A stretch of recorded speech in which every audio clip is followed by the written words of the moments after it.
بسم اللہ الرحمن الرحیم۔ السلام علیکم۔ دو نبی ایسے بھی گزرے ہیں جن کی بیویاں نافرمان تھیں۔ ان میں سے ایک حضرت نوح علیہ السلام اور دوسرے حضرت لوط علیہ السلام تھے۔ حضرت لوط علیہ السلام کا ذکر قرآن مجید کے علاوہ بائبل میں بھی موجود ہے۔ حضرت لوط علیہ السلام بن ہاران بن طارح حضرت ابراہیم علیہ السلام کے بھتیجے ہیں۔ یہ لوگ عراق کے شہر ار کے رہنے والے تھے۔ حضرت لوط کے والد کم سن میں انتقال کر گئے تو حضرت ابراہیم نے ہی انہیں پالا پوسا۔ حضرت ابراہیم پر سب سے پہلے ایمان لانے والوں میں حضرت سارہ اور حضرت لوط ہی ہیں۔ پھر حضرت ابراہیم علیہ السلام وہاں سے ہجرت کر کے فلسطین تشریف لے گئے، جبکہ حضرت لوط علیہ السلام کو اللہ تعالیٰ نے نبوت عطا فرما کر سدوم والوں کی ہدایت کے لیے بھیج دیا۔ آپ ایک ایسی قوم میں نبی مابعوث ہوئے جو آپ کے لیے نئی تھی۔ حضرت لوط کا رنگ سنہرا اور قد درمیانہ تھا، آنکھیں سیاہ اور بڑی تھیں، جبکہ پیشہ زراعت اور کاشتکاری تھا۔ بہت سے معجزات آپ سے منسوب ہیں۔ کہتے ہیں کہ آپ جس وقت بارش کے لیے دعا کرتے تو آسمان بادلوں سے بھر جاتا اور خوب بارش ہوتی۔ حضرت لوط جس پتھر پر سر رکھ کر سوتے، اس پتھر پر آپ کے سر مبارک کا نشان بن جاتا تھا۔ قوم لوط کا وہی علاقہ ہے جسے آج ہم بحر میت یا بحیرہ مردار کہتے ہیں۔ یہ بحیرہ سمندر سے بھی زیادہ گہرائی میں ہے، چنانچہ اس میں پانی باہر نکلنے کا کوئی راستہ نہیں۔ اس سمندر میں مچھلی، مینڈک، کیڑا، الغرض کوئی جاندار زندہ نہیں رہ سکتا۔ قوم لوط کا مرکزی شہر سدوم تھا، جو آج کل اسی بحیرہ مردار میں غرق ہے۔ سدوم اور عمورہ سمیت یہاں کم از کم 5 خوبصورت بڑے شہر تھے، جن کے مجموعے کو قرآن مجید نے متفقہ اور مدائن متفقات یعنی الٹ پلٹ ہو جانے والے شہر کے الفاظ سے بیان کیا ہے۔ اس زمانے میں پانی کی فراوانی اور زمین زرخیز تھی، کھیتی بڑی خوب ہوتی تھی، ہر قسم کے پھل، سبزیوں اور باغات کی کثرت تھی۔ یہاں کے باشندے خوشحال تھے اور زندگی کی ہر آسائش انہیں میسر تھی، لیکن انہوں نے قادر مطلق اللہ تعالیٰ کو بھلا دیا تھا۔ تکبر سے ان کی گردنیں اگڑ گئی تھیں۔ تمام مخلوق کے لیے پیدا کیے گئے وسائل کو وہ اپنی ملکیت سمجھتے اور اس پر اپنا حق جتاتے تھے۔ دوسرے علاقوں کے لوگ جب سدوم اور عمورہ آتے تو انہیں ناپسندیدہ قرار دے کر ایذا دیتے اور ان کا مال و اسباب لوٹ لیتے، جبکہ اللہ کے عطا کردہ وسائل کو اپنی محنت اور زور بازو کا نتیجہ سمجھتے تھے۔ اسی لیے حضرت لوط کو یہاں بھیجا گیا تھا تاکہ انہیں سیدھا راستہ دکھا سکیں۔ آپ کی قوم کو نہایت مغرور، بے حس اور نافرمان بتایا گیا ہے، جبکہ ان کا سب سے بڑا گناہ یہ تھا کہ ان میں مرد عورتوں کے بجائے مردوں سے ہی اپنی جسمانی حاجت پوری کرتے تھے۔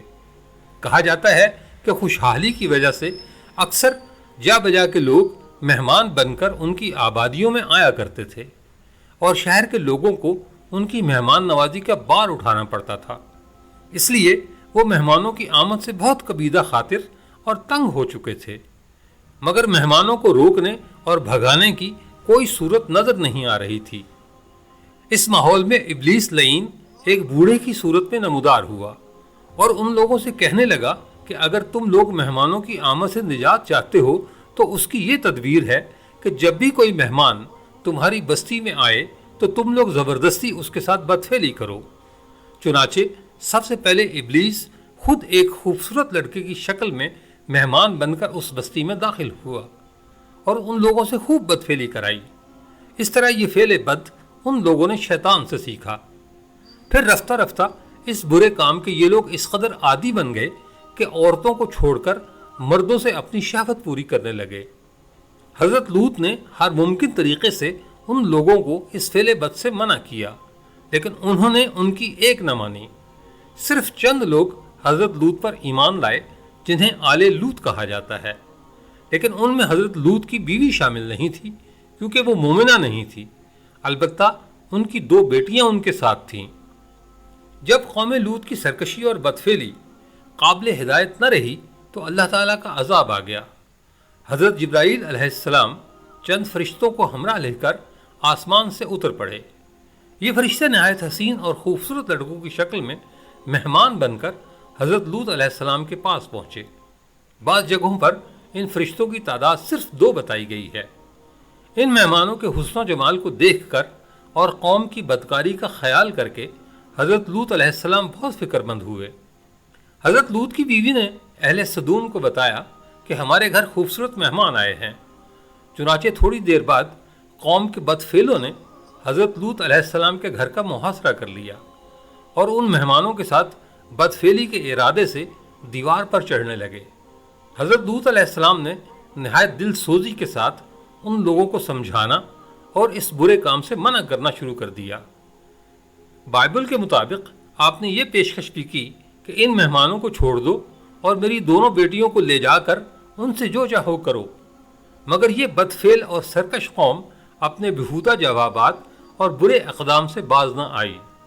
بے حیا، بے شرم اور تہذیب سے عاری قوم نے نصیحت سننے کے بجائے حضرت لوط پر حملہ کر دیا۔ وہ کہنے لگے کہ یہ شخص ہمارے درمیان قیام کرنے آیا ہے اور اب حکومت جتاتا ہے، ہم تیرے ساتھ زیادہ بدسلوکی کریں گے۔ وہ حضرت لوط کو زد و کوب کرنے لگے اور نزدیک آئے تاکہ کواڑ توڑ ڈالیں، لیکن ان کے مہمانوں نے حضرت لوط کو اپنے پاس کھینچ لیا اور دروازہ بند کر دیا۔ اللہ نے ان مردوں کو جو گھر کے باہر دروازے پر تھے اندھا کر دیا، سو وہ دروازہ ڈھونڈتے ڈھونڈتے تھک گئے۔ حضرت لوط اپنی تنہائی اور مہمانوں کے سامنے رسوائی سے غمگین اور رنجیدہ ہو گئے۔ یہ منظر دیکھ کر حضرت جبرائیل علیہ السلام نے فرمایا کہ اے اللہ کے نبی، آپ بالکل فکر نہ کریں، ہم اللہ تعالیٰ کے بھیجے ہوئے فرشتے ہیں جو ان بدکاروں پر عذاب لے کر اترے ہیں، لہذا آپ مومنین اور اپنے اہل و عیال کو ساتھ لے کر صبح ہونے سے پہلے ہی اس بستی سے دور نکل جائیں، اور خبردار کوئی شخص پیچھے مڑ کر اس بستی کی طرف نہ دیکھے، ورنہ وہ بھی اس عذاب میں گرفتار ہو جائے گا۔ چنانچہ حضرت لوط علیہ السلام اپنے گھر والوں اور مومنین کو لے کر بستی سے باہر نکل گئے۔ پھر حضرت جبرائیل علیہ السلام اس شہر کی 5 بستیوں کو اپنے پروں پر اٹھا کر آسمان کی طرف بلند ہوئے اور کچھ اوپر جا کر ان بستیوں کو الٹ دیا، اور یہ آبادیاں زمین پر گر کر چکنا چور ہو گئیں۔ پھر کنکر کے پتھروں کی بارش ہوئی اور اس زور سے سنگ باری ہوئی کہ قوم لوط کے تمام لوگ مر گئے اور ان کی لاشیں بھی ٹکڑے ٹکڑے ہو کر بکھر گئیں۔ عین اس وقت جب شہر الٹ پلٹ ہو رہا تھا، حضرت لوط علیہ السلام کی ایک بیوی وائلہ، جو در حقیقت منافقہ تھی اور قوم کے بدکاروں سے محبت رکھتی تھی، اس نے پیچھے مڑ کر دیکھ لیا اور کہا کہ ہائے رے میری قوم۔ یہ کہہ کر وہ وہیں کھڑی ہو گئی اور عذاب الہی کا ایک پتھر اس کے اوپر بھی گر پڑا اور وہ بھی ہلاک ہو گئی۔ عیسائیوں کا خیال ہے کہ لوط علیہ السلام کی بیوی کو پلٹ کر دیکھنے کے جرم میں نمک کی چٹان میں تبدیل کر دیا گیا تھا، جو اب بھی بحیرہ مردار کے کنارے موجود ہے۔ بعض کا نظریہ یہ ہے کہ قوم لوط کے شہر زیر آب آ گئے تھے۔ ان کا دعویٰ ہے کہ انہوں نے بحر المیت یعنی بحیرہ مردار کے ایک گوشے میں کچھ ستون اور دوسرے آثار دیکھے ہیں جو ان شہروں کی تباہی کی دلیل ہیں۔ دوسرے لوگوں کا نظریہ یہ ہے کہ قوم لوط کے شہر زیر آب نہیں آئے، بلکہ بحیرہ مردار کے قریب ایک علاقہ ہے جو سیاہ پتھروں کے نیچے ڈھکا ہوا ہے۔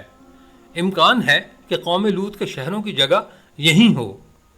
یہ بھی کہا گیا ہے کہ ابراہیم علیہ السلام کا مرکز شہر حبرون میں تھا، جو سدوم سے کچھ ہی فاصلے پر تھا۔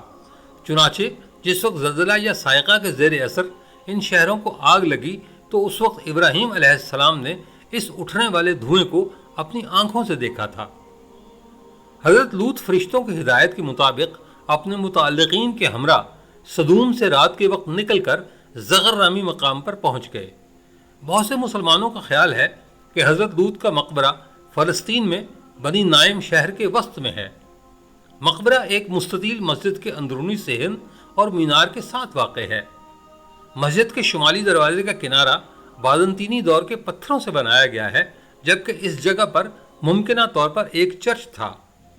حضرت لوط کے ساتھ بنی نائم کی وابستگی اسلام سے پہلے کی ہے، جیسا کہ 4 صدی عیسوی میں جیروم کے کیتھولک اسکالرز کے مطابق یہ مقبرہ کافر باریچہ نامی قصبے میں واقع ہے، جو غالباً بنی نائم کا سابقہ نام ہے۔ روایت ہے کہ ان کی بیٹیوں کی قبر قریبی پہاڑی پر واقع ہے۔ بنی نائم کے جنوب مشرق میں حضرت لوط سے منسوب ایک مزار ہے جسے مقام النبی یقین یعنی مزار صادقین کے نام سے جانا جاتا ہے۔